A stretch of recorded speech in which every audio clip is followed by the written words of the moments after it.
Hi everyone, आप लोगों को एक इम्पॉर्टेंट थ्योरम करवा रहे हैं। चलिए स्टार्ट करते हैं। थ्योरम है इसकी field is without zero divisor. इसकी फील्ड विदाउट जीरो डिवाइजर होती है। पहली बात, इसकी फील्ड क्या होती है? इसकी फील्ड क्या होती है? Ring with unity has multiplicative inverse for non zero element. यानी इसकी फील्ड क्या है? जो रिंग हो, विद यूनिटी हो और नॉन जीरो एलिमेंट इनवर्स रखते हो, मल्टीप्लीकेटिव इनवर्स। ठीक है, तो यानी कि हम इसकी फील्ड लेकर चलेंगे। क्या चलेंगे? अगर कोई भी इसकी फील्ड है, चलिए लिखते हैं। प्रूफ क्या करना है? Non zero divisor. Non zero divisor में क्या प्रूफ करते हैं आप लोग? अगर दो एलिमेंट की प्रोडक्ट जीरो है डॉट बी जीरो, तो दोनों में से एक जीरो जरूर होगा।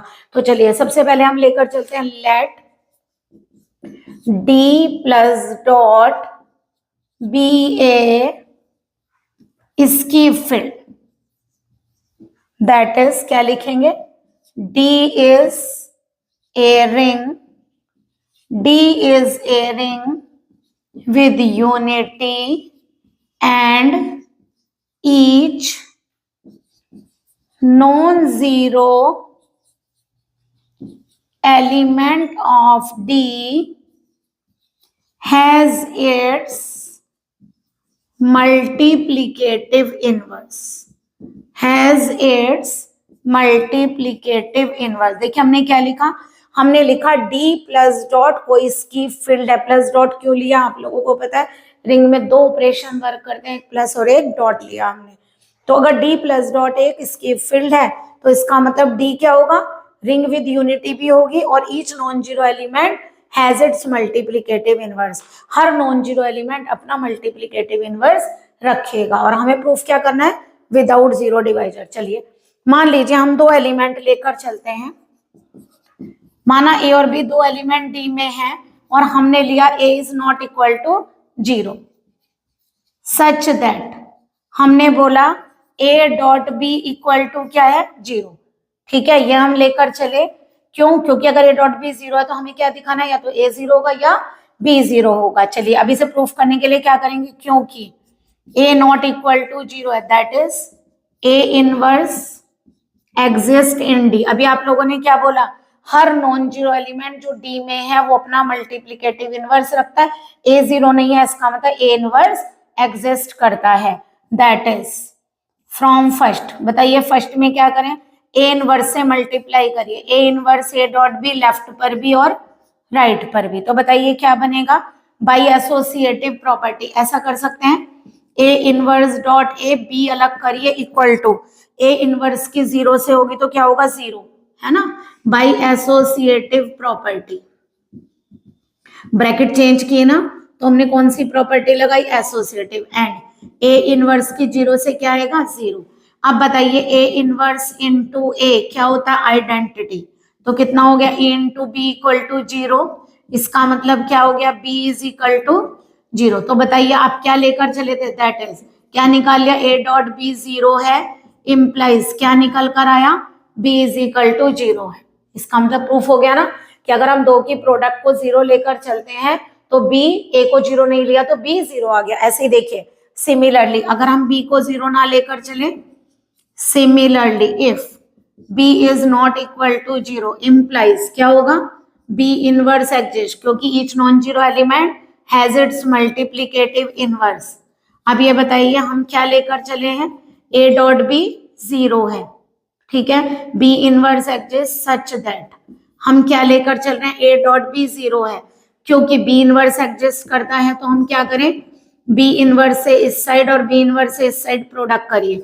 बताइए क्या होगा यहाँ से? अगर हम एसोसिएटिव प्रॉपर्टी लगाएं, बी इनवर्स कलेक्ट कर सकते हैं, तो यहाँ कौन सी प्रॉपर्टी लगी? By associative property. एक तो एसोसिएटिव प्रॉपर्टी लगी, दूसरी जीरो डॉट बी इनवर्स क्या आ गया? जीरो। तो ये आ गया ए डॉट। और बताइए बी इनवर्स क्या हो जाएगा? Identity. A dot E equal to zero implies A equal to zero. तो हमने क्या किया? जब हम ए डॉट बी को जीरो लेकर चले और हमने क्या कहा? बी जीरो नहीं है, तो क्या जीरो निकल आया? A equal to zero. Hence हमने क्या प्रूफ किया? Hence for all A B belong to D if A B belong to D such that, हमने क्या लिया, अगर ए डॉट बी जीरो है तो इम्प्लाइज या तो ए जीरो होगा या बी जीरो होगा, दैट इज, इसका मतलब हमने क्या प्रूव करा, hence D has no zero divisor, है ना, यानी कि विदाउट जीरो डिवाइजर हो गया, तो यही प्रूफ करना था।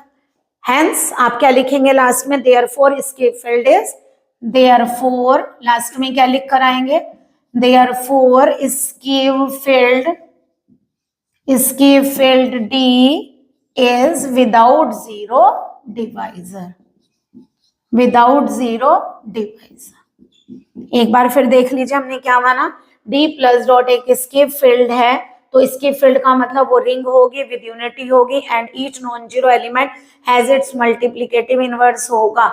हमें क्या प्रूफ करके दिखाना है कि विदाउट जीरो डिवाइजर है, इसका मतलब हम दो एलिमेंट डी में लेकर चलेंगे, अगर उन दोनों की प्रोडक्ट जीरो है और उनमें से तो फिर एक कम से कम जीरो आना चाहिए। तो हमने कहा अगर ए और बी दो एलिमेंट डी में ए जीरो नहीं है तो जो एलिमेंट जीरो नहीं होता उसका इनवर्स एग्जिस्ट करता है। आपने कहा विदाउट यहाँ पर कि non zero element has it's multiplicative inverse, तो अगर ए डॉट बी को जीरो लिया तो हमने किससे मल्टीप्लाई की, दोनों साइड ए इनवर्स से, ए इनवर्स इनटू जीरो करेंगे तो जीरो ही आएगा। इनवर्स ए को कलेक्ट करिए by associative property, a inverse a क्या होता है, आइडेंटिटी, ए इनटू बी क्या होता है, लिख सकते हैं यहाँ ई इनटू बी इक्वल टू क्या होता है बी, तो बी इक्वल टू क्या आ गया जीरो, तो जब आप ए डॉट बी को जीरो लेकर चले तो क्या निकल आया बी इक्वल टू जीरो। इसी तरह अगर आप बी को जीरो नहीं लेते तो बी इनवर्स एडजस्ट करेगा, ए डॉट बी जीरो है, दोनों साइड कहीं से मल्टीप्लाई करिए बी इनवर्स से, तो A dot B inverse equal to zero, B inverse कितना हो गया ई, ए डॉट ई क्या हो गया ए, और ए आ गया जीरो।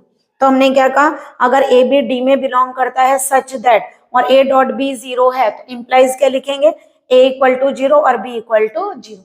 इसका मतलब क्या प्रूफ किया हमने, D has no zero divisor, है ना, ये प्रूफ हो गया। देयरफॉर इसका मतलब हमने क्या प्रूफ कर दिया, इसकी field D is without zero divisor. Okay, I hope आप लोगों को थ्योरम क्लियर हुई होगी। Okay, good day.